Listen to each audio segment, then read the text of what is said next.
Real estate is the term that we hear on a daily basis, but interpret it in a short way, like something related to property. Although the idea is correct, there are a lot of things associated with this so-called real estate. Well, this episode presents a broader perspective of real estate and also highlights on how it plays a vital role in our day-to-day life. Adab listeners, you are in the show Giridhar's Gardi with your host Giridhar. We are in the 8th episode today. We have one comment for the last episode income tax from Mahesh. He says, super topic. Thank you Mahesh. Well, back to our theme today, real estate. Any property that comprises of land with its inbuilt natural resources like water or crops can be termed as real estate. It is a legal term used in many countries. There are two types of real estate. One is residential real estate and the other non-residential real estate. Residential real estate is the type of property intended for residence or household purpose. There can be many types in this again, like a flat or apartment, duplex, individual, villas, and so on. Ever wondered what is the difference between a flat and an apartment? Well, it's just that the former one comes under British English and the latter one comes under American English. A flat is just a part of building or a unit with its own boundaries. The size of a flat can be determined in square feet. For the other types like an individual house or duplex and all, the size is termed in square yards. Duplex is a type of building constructed like a normal house but with a staircase inside to have a separate portion on the top. A villa is a luxurious, large house known for its amenities like a garden, swimming pool, vineyard, and so on.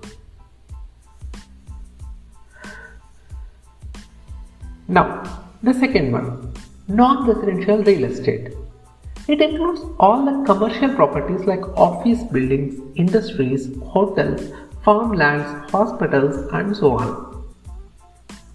Real estate has always got its own importance. It can be the residential real estate wherein a human expects a roof on his head as a basic need. Or it can be a non-residential real estate that serves as a means of living for many people. Whatever the reason it is, one needs to have a good understanding of the concept as we are highly associated with it. Most of us dream to have a property of our own, especially for residential purpose. Well, there are people who would like to expand their business and earnings with the help of commercial properties of their own.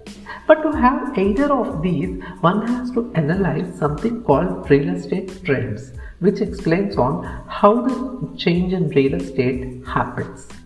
For example, the MSN web portal of Microsoft reports that the property values have trended upward every year since World War II, but they started declining every year since 2006. Internet is a great resource wherein we can observe the real estate trends and can proceed accordingly.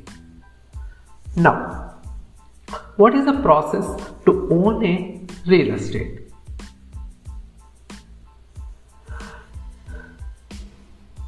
First step is we need to consider an area wherein we would like to buy.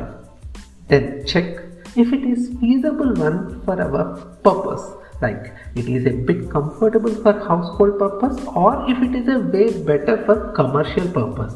This is because there is no meaning in looking for a residence in a place wherein you already have large number of companies or industries established, as that would have the cost at its peaks, which may or may not be affordable by us, and even you may not have the feasibility to get the regular items in maintaining your home, as there will not be any required stores nearby.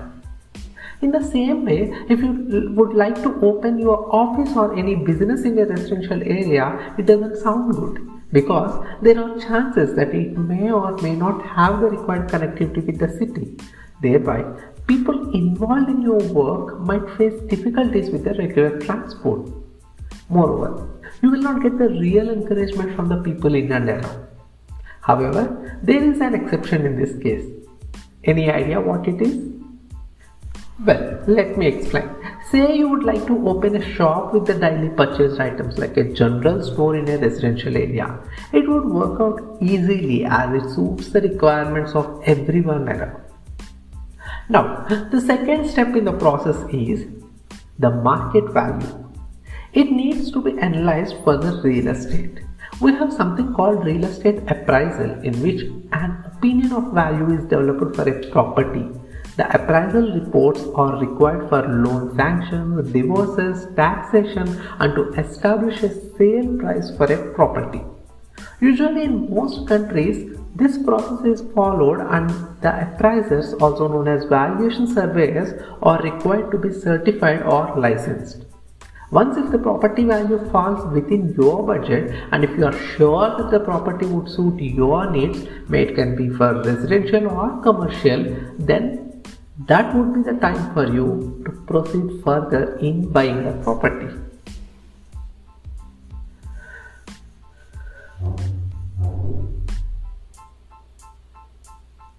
Now, having met with the basic criteria, say if you would like to buy a residential property, there are few more optional pre-checks to be done. If you believe in horoscope, then you need to get it verified that your house position suits you individually. In the usual case, people say a east-facing property would be effective for almost everyone. And if it's a west-facing one or other, then you need to get it verified as per your individual horoscope. Well, it just varies from person to person and it depends on one's faith. Thereby, it's an optional check. Now, the second optional check here is we have a major issue in most of the cities these days. Guess what? Yes, the water problem, the unavailability of groundwater. You need to check if there is any issue in the place where you would like to buy. If yes, then again, some more questions. Is it that it exists only during summer? Is it that there are specific intervals in a day wherein you have availability of water? How many people are going to stay in your house? If you believe that there are no issues with the answers, this check will be passed. And there is also a chance that there is no water problem at all. Hence, it's another optional check. Once everything suits, you need to take a copy of something called linked documents from the property owner that contains the history of the real estate and get it verified by your authorized lawyer.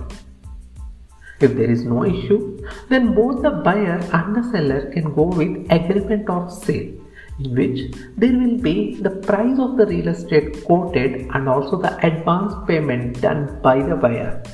Once after this, if you would like to avail loan from any bank, you can submit a copy of these documents along with others as specified by the respective bank.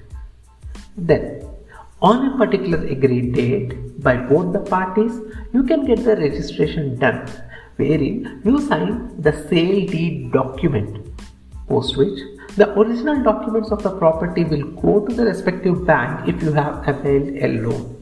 Only 80% of the total price of a property will be granted as loan amount, provided you are eligible based on your income and pay slips, and remaining 20% should be paid by the individual. With the registration, the rights of the property will be transferred from seller to the buyer. This process is known as real estate transaction, as it involves exchange of money.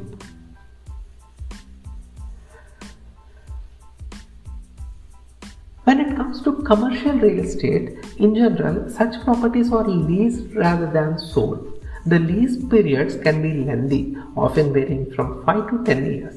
Lot of things exist in such contracts like name and addresses of both the parties, description of the property, sales price, terms of payment, title and title insurance, closing date, conditions to closing, governing laws, and so on.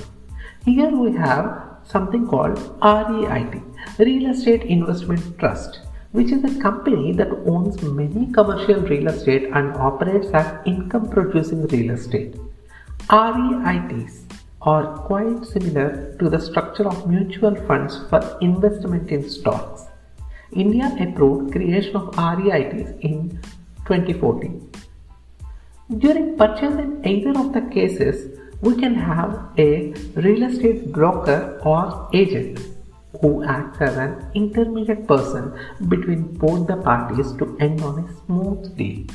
The agent receives commission from both the parties as he would be responsible one for matching buyer's interest of real estate with that of the seller.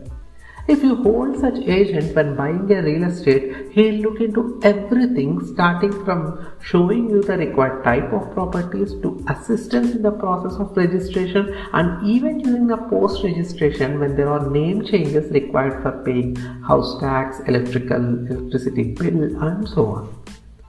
Again, it depends on an individual whether to keep such agent or not. To add my experience, it almost took 1 month for me to set up a real estate of my own. I only had a thought the time to buy a flat and didn't have much knowledge on how all that starts and ends. Thanks to my relatives and friends who have really provided their best assistance in each step during the process. At the time of registration, I didn't even sleep for around 2 to 3 days due to various issues. But all that struggle looked small when I made my dream come true. To conclude, I would say real estate is a part and parcel of our lives, and to whatever extent we gain knowledge on that, it would be less. Even I say this episode just provides a glimpse of real estate. So keep knowing about it from all the possible sources that you have. It would definitely help you in reaching your goal if you have something related to this. Also, who knows, someday even you can be the change in this area. Here is the end of my 8th episode, Real Estate. The next episode is going to be on something which most of us are passionate about. Till then, have a great time and cheers.